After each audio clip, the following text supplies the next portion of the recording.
Welcome back to another Final Girl episode, and this time we're finally going to Creech Manor, the last setting that I have not yet done on camera. We're kind of keeping the pack together here. In addition to Creech Manor, we have the villain that comes with it, the Poltergeist, and we have Selena, one of the two final girls that comes with Creech Manor as well. And this makes for kind of an interesting game. The Poltergeist, of course, already being dead, you may notice already does not have a health track at all. You can't attack or damage the Poltergeist. So there's actually another alternate win condition. Basically, you have to find the little girl, Caroline, obviously based on, I think it was Carol Ann in the movie Poltergeist, and escape the mansion with her. The other big difference is the map of Creech Manor being this multi-story mansion. It is a side view map rather than an overhead view, which is a little different. I tend to prefer the overhead view maps myself, but I guess there isn't really a space-efficient way to do an overhead view of a multi-story building, especially a board this small, so we're not creeping through with an overhead view this time. We're simply doing the side view, and it works, and again, it's at least some variety. Let's see, what else? As far as Selena goes, going back to the final girl I picked, she only needs 4 victims saved to unlock her final ability, which is good because in this setting with this villain, you actually don't really, I don't think, want to spend a lot of time rescuing victims. You really want to have your main focus be on finding Caroline and then getting out of the building to win. So Selena, again, only needs 4, and she has some useful benefits for rescuing those 4. The horror meter in this setting can go up very quickly, so losing 2 off the horror meter can be beneficial. Certainly getting a free search action.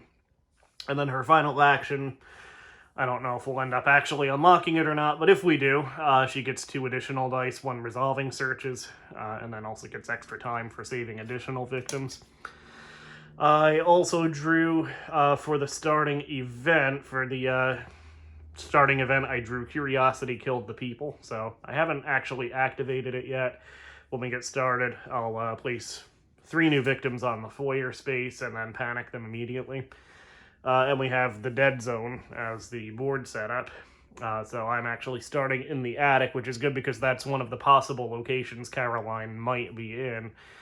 The Poltergeist is starting, I guess that's the bathroom there, in this space. And we have kind of a spread of victims around the house. Of course, that'll increase with that starting event we drew. Also notable, the attic has as its visible top item a list of things in one of the searchable locations.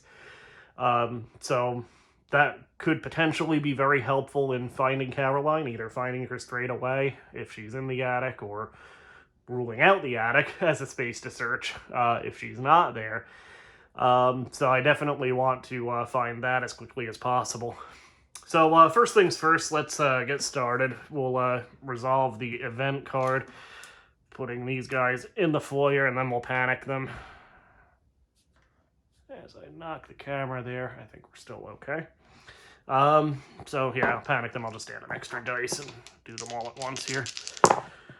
Alright, so 2, 5, and 6. So 5 and 6 go outside. So they basically just walked into the building and walked right back out like Grandpa Simpson at the Maison Derriere.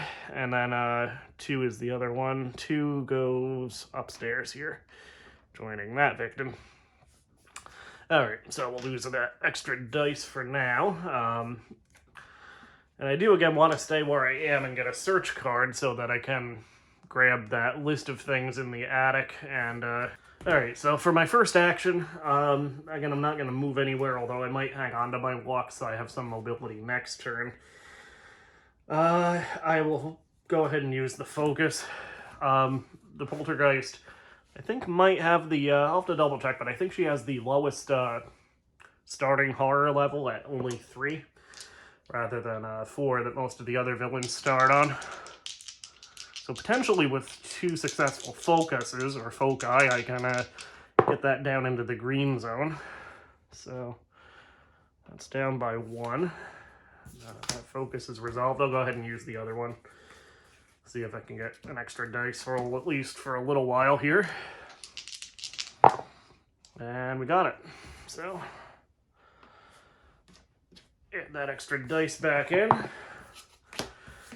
And again, I don't want to actually move anywhere yet, so I think I'm going to go ahead and discard my short rest and weak attack for the time. So I'll bump that back up to 6, and I will hold on to my walk cards. So I'll end my action phase there. For purchasing actions, I'll grab both searches for 4, and then I have 2 left to work with. As you probably noticed, I usually don't bother moving the time meter when I'm purchasing. It's just one extra step that, especially for video, can make it take a little less time. Anyway, I have 2 left. I could buy 2 close calls, or I could buy a sprint. Since I have the 2 walks at the moment, I think I'll actually get the close calls, since I can always use them either to reroll or to discard. So that'll be my hand for the next round.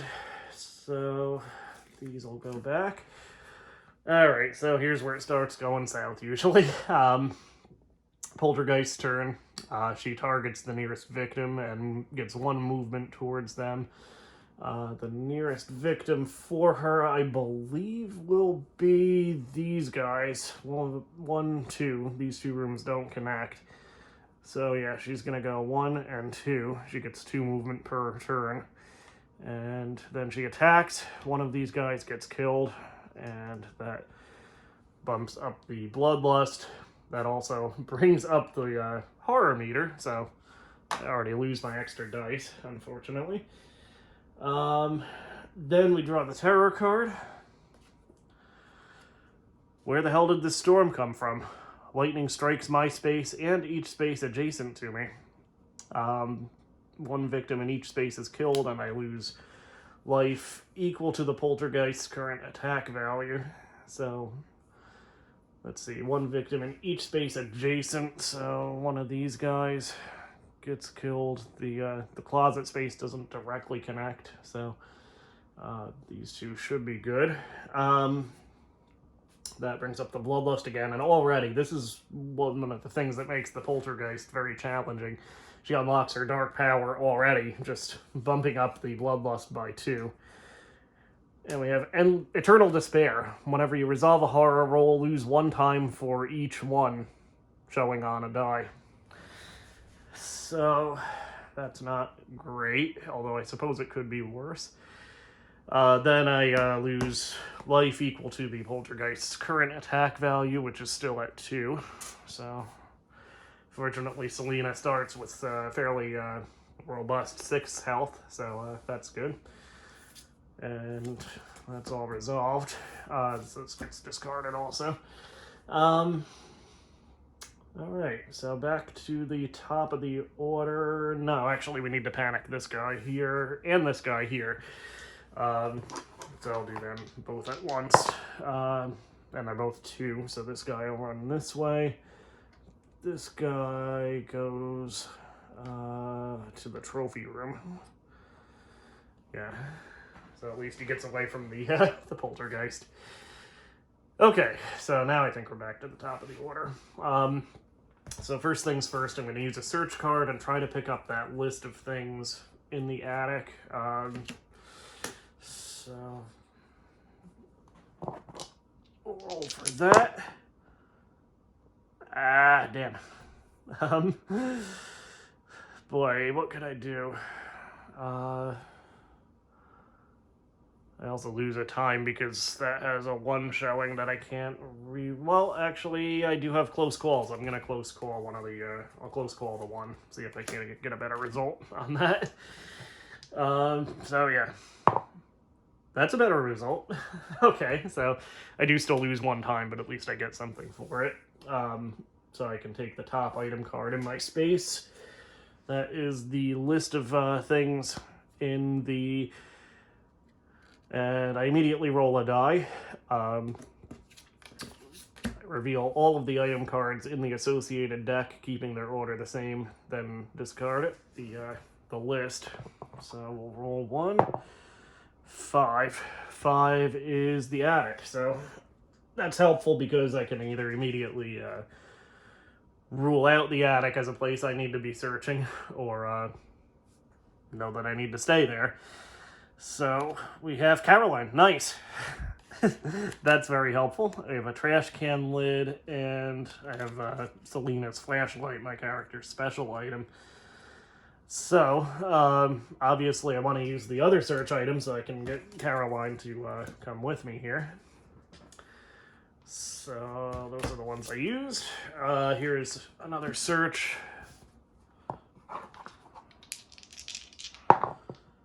Alright. I'll discard a walk and a close call to make one of these a success. So I get Caroline. I need one hand to lead her around. When she joins, remove all minor dark power cards from the game, and I must have her with me to win the game. Caroline cannot be killed or discarded for any reason, and I can't place her in my backpack. That makes sense. Kind of like Zappo the monkey, we're not just going to cram her in our backpack, although she might be safer in there. So, we actually have a nice miniature for Caroline also, coming with the Season 1 miniature pack. So basically, my goal at this point, this is by far the most success I've had with this setting and villain so far. My goal is to get to one of these exit spaces with Caroline intact with me.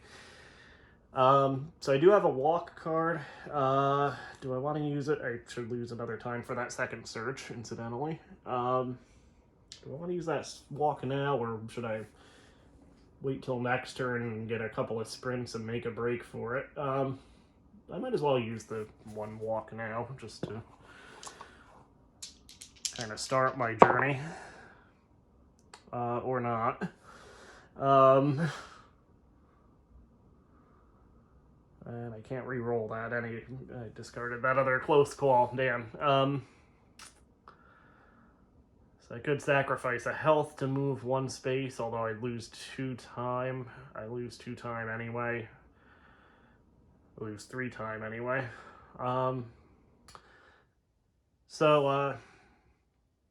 Yeah, I think I'll lose the health. And 2 time. And another time. And walk 1 space. So I'll go here. Alright, so as far as buying actions, unfortunately I can take my 0 costs back, and that's about all I can do. I was hoping to buy 2 sprints and just make a break for it, but I don't think that's going to happen, unfortunately, this particular round. So, put this reset, then searches, close call, search, close call, 2 walks. Okay, so the turn now goes to the Poltergeist, who moves to the nearest victim, which will be either here or here. We'll say she'll go here. And she wipes out another victim. Bloodlust pops up, and then we go to a terror card. Fantastic. Caroline, where are you? Shuffle Caroline into the item deck of the nearest searchable space. Do not reveal the top card of the deck. Closest searchable space is the attic, so I'm going to have to go back to the attic now and find her all over again.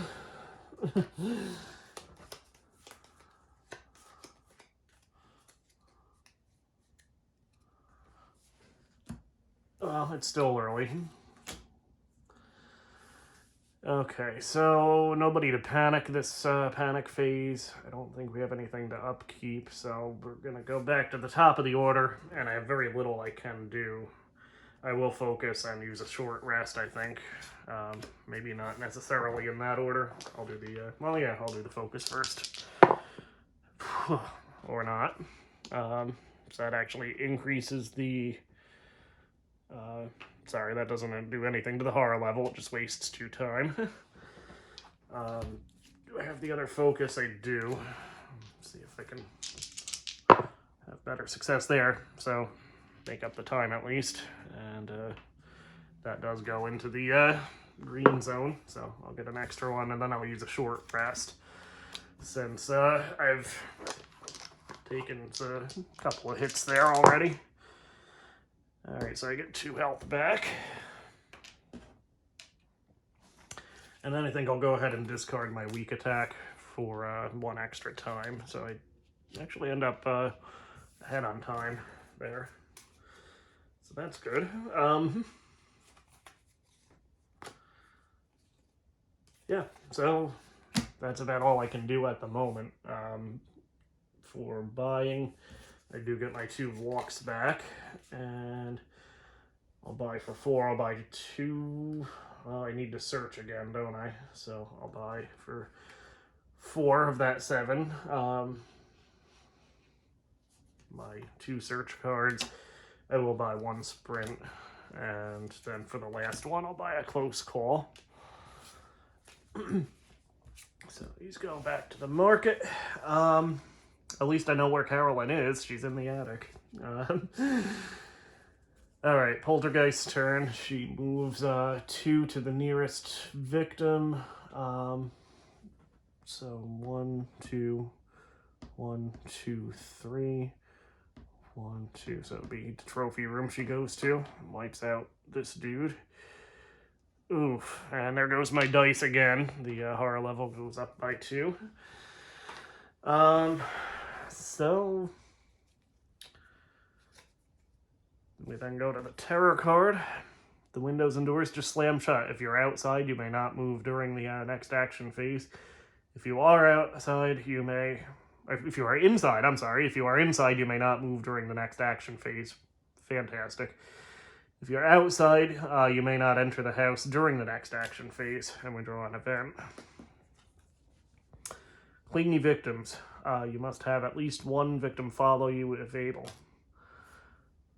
Okay. So I assume that means you can't just, if you move into a space with a victim, you can't just leave them there. You have to take them with you if you can.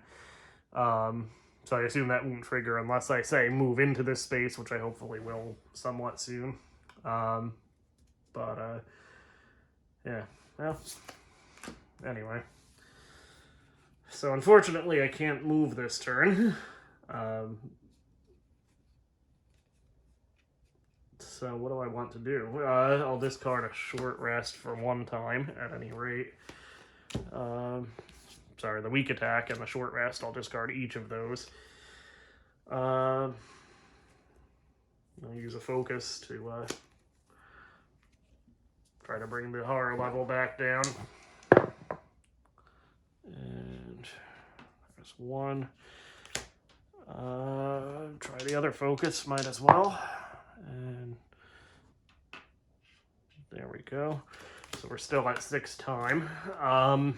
And that's about all I can do. I'm just going to hold on to the cards I have. The Poltergeist is getting close to me, so I'll grab a guard. I'll grab the other sprint.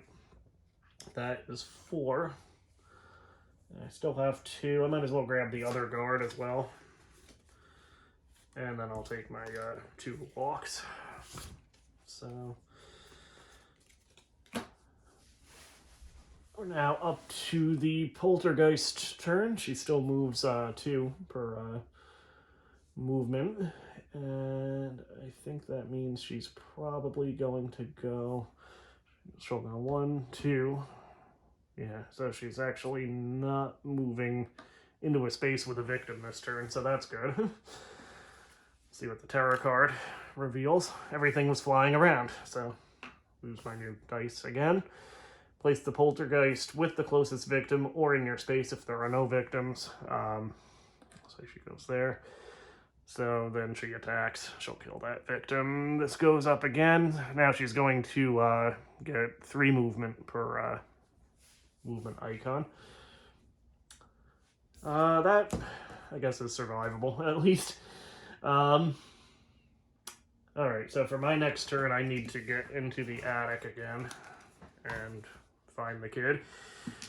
So I'll use a walk for my first movement and go there. Then use a search, and hopefully there's still 3 items in the attic, one of which is Caroline. So if I could hit a double success on the search, that'd be ideal. I can reveal 2 of the cards.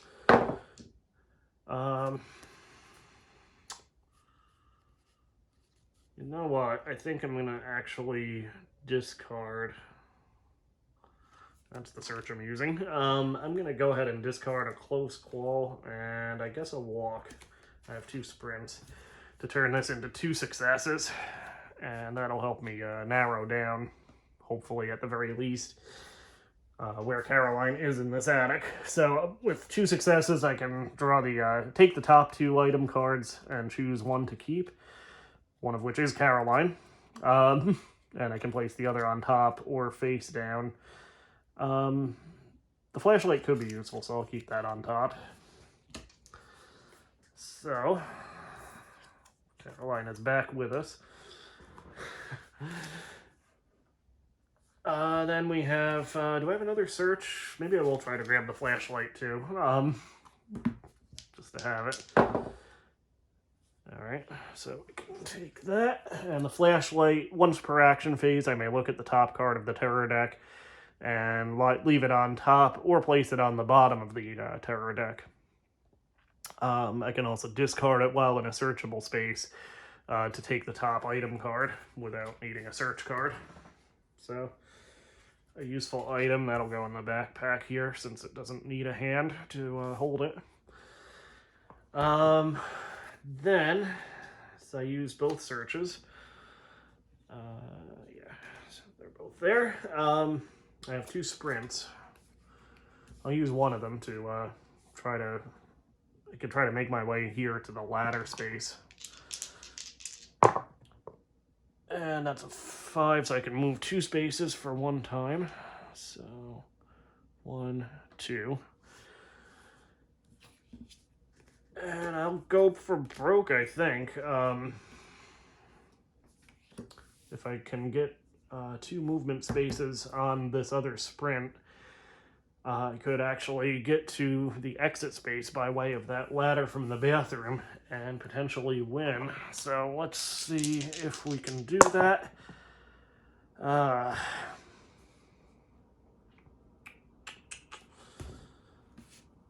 see, these are already expended. I don't know why I'm looking at those. You know what?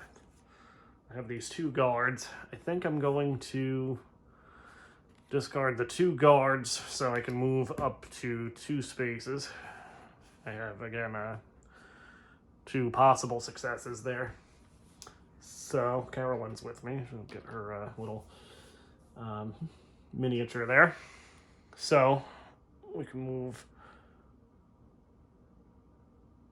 1 into the bathroom. Kind of dropping through the floor, it looks like there, and that is a 1-way movement. So 1, 2, and I think we did it. Yeah, I think we escaped. I don't see any reason specifically that this wouldn't be a win. So yeah, I think we did it. We escaped Creech Manor with Caroline intact, and yeah, there you have it. Shorter game. That's not a bad thing by any means. So, yeah, let's see what that last thing, since we were in the attic, let's see what else was, I guess I didn't know that trash can lid was in there. So her toy rabbit was somewhere else in the house. We never got it, but I think there is actually a terror card or a finale or something where you actually do have to find that stuffed rabbit as well as Caroline. We didn't have that, so yeah, I think we're good. Yeah, quick game, but successful. This is good. I like I like it when a plan comes together. So, anyway, we'll see you soon for, I guess we'll do something with the birds next. The Terror from Above vignette, which I actually have not played at all. So we might be playing that for the first time. I might be playing it for the first time on camera. So there you have it. We'll see you next time.